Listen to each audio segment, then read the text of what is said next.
Hello everyone, আসসালামু আলাইকুম। Welcome back to another new video. সবার কী অবস্থা, কেমন আছেন? আই হোপ সবাই ভালো আছেন, সুস্থ আছেন। আলহামদুলিল্লাহ আমরা অনেক বেশি ভালো আছি। তো অনেক দিন পর আপনাদের সাথে নতুন একটা ভিডিও নিয়ে চলে আসলাম। দীর্ঘ অনেক দিনেই আপনাদের সাথে তো একটু ব্যস্ত ছিলাম, সাথে আবার একটু আলসামিও লাগছিল। ভিডিও দিব ভিডিও করাও হয় নাই, আর ভিডিও আপনাদের সাথে শেয়ার করাও হয় নাই। তো এই ভিডিওটা অনেক দিন আগেরই করা ছিল, তো এডিট করার কারণে আপনাদের সাথে আর ভিডিওটা শেয়ার করতে পারি নাই। তো আজকে ভাবলাম, তো আজকে অনেক দিন হয়ে গিয়েছে, আজকে ভিডিও দিতেই হবে। আর আশা রাখছি এখন থেকে আগের মতোই আপনাদের সাথে রেগুলার হয়ে যাব। তো আর একদমই আলসামি করব না ভিডিও নিয়ে।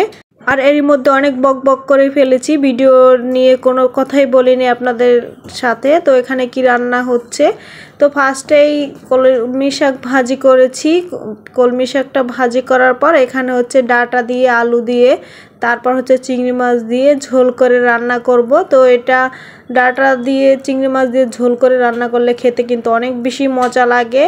আর ঈদের মধ্যেও একটা ভিডিও আপনাদের সাথে শেয়ার করতে পারি নাই। তো কার কার ঈদ কেমন কাটছে অবশ্যই কমেন্ট করে জানাবেন।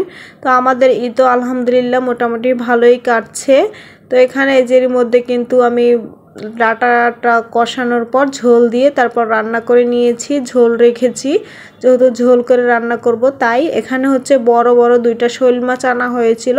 তো বড় দুইটা শোল মাছেই কেটে ধুয়ে লবণ মেখে রেখেছিলাম। তারপর এখন যে পরিমাণে রান্না করব ওই পরিমাণটা নিয়েছি, আর বাকিগুলি ফ্রিজে রেখে দিয়েছি। তো এখানে মাছটাকে ভাপারা দিব।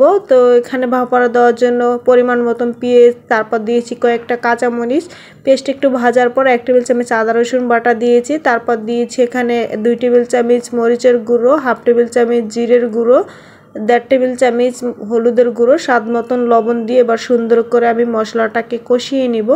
আর হ্যাঁ, এই বাসায় রান্না চলছে, তো এই বাসায় কিন্তু এখন আমরা নাই। তো এই বাসাটা আমরা ছেড়ে দিয়েছি, তো নতুন বাসায় গিয়েছি, অবশ্যই আপনাদের সাথে শেয়ার করব। শেয়ার করা হয়নি নতুন বাসার ভিডিওটা। তো যেহেতু রমজান মাসের মানে ঈদ সামনে রেখেই বাসা চেঞ্জ করা হয়েছে, তারপর বাসায় যাওয়ার 1-2 দিন পরেই আবার আমরা সবাই গ্রামে চলে গিয়েছিলাম ঝটপট কিছু গুছিয়ে, আবার কিছুটা বাকিও রেখে গিয়েছিলাম গুছানো। তো এখানে হচ্ছে মশলাটা কষানোর পর তারপর এখানে দিয়েছি মাছটা দিয়ে এবার আমি কষিয়ে নিব 2-1 মিনিটের মতো। মাছটাকে মশলার সাথে কষানোর পর তারপর এখন আমি পরিমাণ মতো পানি দিয়ে দিব। আর একবারে বেশি পানি দিব না, অল্প করে পানি দিব, যেহেতু এটা আমি ঝোল রাখবো না সেজন্য। তো এখানে পানিটা দেওয়ার পর তারপর এখন ঢাকনা মুড়া দিয়ে রান্না করে নেব কিছুক্ষণ, তাহলেই হয়ে যাবে।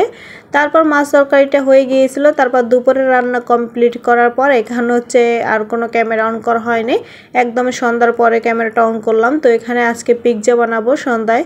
চিকেন পিৎজা বানানোর জন্য আগেই ডোটাকে ছেনে রেখে দিয়েছিলাম, তো ফুলে ডাবল হয়ে গিয়েছে, তখন আমি 3টা ভাগ করে নিয়েছি। তারপর এখন পিৎজা বানিয়েছি। তো এই যে আমরা সন্ধ্যার নাস্তা করছি সবাই মিলে একসাথে বসে, তরমুজ, শসা, তারপর হচ্ছে যেহেতু অনেক গরম পড়ে গিয়েছে আবার ঠান্ডা ঠান্ডা শরবত, আবার হচ্ছে আনারস, চিকেন পিৎজা। তো আলহামদুলিল্লাহ খেতে অনেক বেশি মজা হয়েছিল। আজকের ভিডিওটা এখানে বিদায় নিয়ে নিচ্ছি। আল্লাহ হাফেজ।